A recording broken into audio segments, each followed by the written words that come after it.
Ever feel like sometimes you're just winging it? Making those big business decisions on gut feeling alone. Yeah, we've all been there. Stressing over spreadsheets, trying to make sense of all that data. But what if I told you there's a way to swap those gut feelings for, like, data-backed brilliance? Sign me up. That's where prescriptive analytics comes in. It's like this. Imagine having a GPS for your business. Okay, yeah, I'm with you. But instead of just showing you the road, it actually tells you the absolute best route to take. So, like, it factors in traffic and weather and all that. Exactly. It's about getting you where you want to go in a most efficient, most effective way possible. Okay, that's pretty impressive. And that's the kind of game-changing power we're diving into today. We're going to unpack what prescriptive analytics really is, how it's different from just, like, predicting the future. Right. And most importantly, how you can start using it to make smarter decisions in your own work. Sounds like a plan. So, let's break it down. What exactly is prescriptive analytics? So it's kind of like this. Imagine you're baking a cake, right? Okay, I love cake. You've got your ingredients, your oven, your recipe, all that good stuff. Right. Predictive analytics is like looking at all that and saying, okay, this could be a delicious cake. Okay. But prescriptive analytics, that's next level baking. It tells you the exact temperature, the precise timing, even like little tweaks to your technique to bake the most incredible cake possible. So it's not just about what might happen, it's about figuring out the absolute best outcome. Exactly. And then taking it a step further, actually making it happen. It combines all that data you have, your ingredients, your tools, everything with these powerful algorithms. Right, the brains of the operation. Exactly. And then it factors in your own expertise to actually suggest the absolute best way to move forward. Okay, I'm already seeing how this is different. Right. It's a whole different ball game from just predicting what might be coming down the road. It's like predictive analytics might tell you there's a storm brewing, but prescriptive analytics tells you whether to, like, batten down the hatches or adjust your sails for the smoothest possible journey. Exactly. It's about taking that extra step from insight to action, making your data really work for you. I like that, making your data work for you. And it's happening all around us. Think about something like Uber's surge pricing. Okay, yeah, we've all been there, right? Suddenly your ride is, like, twice the price. Yeah. Seems a bit random sometimes, to be honest. Yeah, I know what you mean. It might seem that way on the surface. But it's actually a classic example of prescriptive analytics in action. Really? Oh, yeah. The system's constantly analyzing all this data writer demand, driver availability, traffic patterns, even things like competitor pricing. Wow. And then, boom, it prescribes those, sometimes annoying dynamic price adjustments in real time. So that's how they keep everything balanced. Exactly. Keeps the whole system running smoothly. Wow. So much more going on behind the scenes than I realized. Oh, yeah. There's a lot happening under the hood. And that's just one example. It gets even more wild as we explore how prescriptive analytics is being used to tackle these super complex challenges in, like, all sorts of industries. All right. So we've established that prescriptive analytics is like having this, like, super powered advisor crunching the numbers and then, like, whispering the best move in your ear. I like that. But what does that actually look like in the real world? Yeah, how do we actually use it? Can you walk us through some scenarios where this is, like, making a real difference? Absolutely. Let's dive in. So I was reading about how some companies are using this to, like, navigate all those crazy supply chain issues everyone's dealing with. Oh, absolutely. It's a game changer for supply chain management. So you imagine, like, your system could not just predict a delay, but actually tell you the best way to handle it? It's not even just about imagining it anymore. It's already happening. Whoa, really? Yeah. Picture this. You're managing this huge global supply chain, right? Right. And your trusty predictive model, it raises a red flag. It says there's going to be a major delay. Maybe your supplier in, I don't know, Southeast Asia, they're about to get hit with shipping delays because of monsoon season. Makes sense. In the past, this would have sent you scrambling. Oh, yeah. Total panic mode. Right. Late night calls, emails flying around, trying to figure out a plan B, C, and D all at once. The worst. But here's the thing with prescriptive analytics. Instead of freaking out, you've got options. You've got a clear path forward. Okay, that sounds way better. The system, it kicks into gear, starts crunching data on other suppliers, different shipping routes. It even looks at things like weather patterns and, get this, your company's risk tolerance. Wow, it's like thinking of everything. And then, bam, it gives you not just one solution, but a ranked list of the best options. So it's like having a super-powered logistics team. But, like, they're also a meteorologist and a mind reader all rolled into one. Exactly. And this is where it gets really cool. Remember we were talking about constraint programming earlier? Yeah.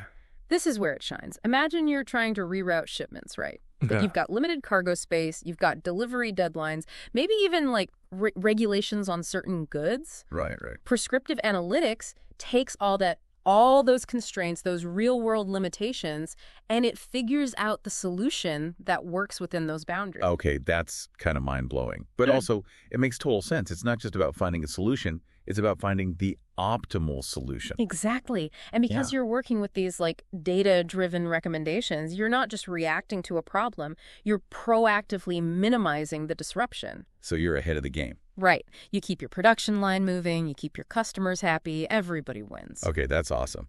So we've tackled logistical nightmares. What about something a bit closer to home for like the average listener? Sure. What about using this for like marketing? I feel like that's a place where, I don't know about you, but I get bombarded with so much information. Totally. But it's not always the right information, you know? You're preaching to the choir. That's the key. It's not just about getting any information. It's about getting the right information to the right people. Yeah. And that's where prescriptive analytics can really make a difference. Okay, yeah, tell me more. So think about those, sometimes eerily accurate recommendations you get on, like Netflix or Spotify. Okay, yeah. It's a little creepy sometimes, but also super convenient. Like, how do they know what I want to watch? Right. And that's like prescriptive analytics at work. It's looking at your past behavior, your preferences, maybe even your mood based on like what you've been listening to. Wow. And then it suggests stuff that you're most likely to enjoy. That's wild. Now imagine that same power, but applied to, say, email marketing. Okay. Instead of blasting out these generic promotions to your entire email list. Which, let's be honest, we've all been guilty of just sending straight to the trash folder. Exactly. With prescriptive analytics, you're tailoring every single email. Really? It figures out the best time to reach each person, the most enticing offer for them, even the tone and the wording that's going to like resonate best with their personality. So it's like having a one-on-one conversation with each potential customer instead of just shouting into a void and hoping that somebody bites. Exactly. And because those conversations are hyper-personalized, they're way more effective. You build stronger relationships, you get more engagement, and ultimately you drive more sales. Okay, I'm sold. Yeah. This all sounds amazing, but I have a feeling some of our listeners might be thinking, like, this all sounds incredibly complex. Yeah. How do I actually use this magic in my own business? Mm-hmm. Like, where do I even begin? I mean, it does sound pretty high-tech, like something only those big corporations with like data scientist teams can handle. You'd be surprised. It doesn't have to be that intimidating, really. Okay, good to know. So where do we start? Well, before you even open a spreadsheet or think about algorithms, you got to know where you're going, right? Like, what are you trying to achieve? Okay, so start with the goal. Makes sense. Exactly. It's all about defining your destination first. So is it boosting profits? Maybe it's minimizing risk. Could be streamlining your operations or even something completely different. Right. Got it. Write it down. That's your North Star, your guiding principle. Love that. Having a clear vision from day one. But, I mean, let's be real. There are always going to be limitations. Right, absolutely. Reality has a way of, throwing curveballs. Exactly. And that's where step 2 comes in. Identifying your constraints. What are the real-world things that could, limit your options? Okay, so, budget constraints. Yeah. Time limits. Even, ethical considerations. Those all come into play. All of that. It's about being honest with yourself about what's actually doable, not just what you wish you could do. Keeping it real. I like it. Right. And once you've got a handle on your goals and those limitations, you can start exploring the possibilities. The good news is you don't need to build some crazy supercomputer to get started. Okay, phew. That's a relief. There are tools and techniques out there for every level, and some of them you might even have already. Really? Oh, yeah. So what? Start small, get a few wins, and build from there. You got it. Maybe you start with something like optimizing your email marketing. There are simple A/B testing tools that can make a big difference. And as you get comfortable, you can get a little fancier. Try out those more advanced tools. No need to go from 0 to 60 right away. Exactly. It's a marathon, not a sprint. Love that.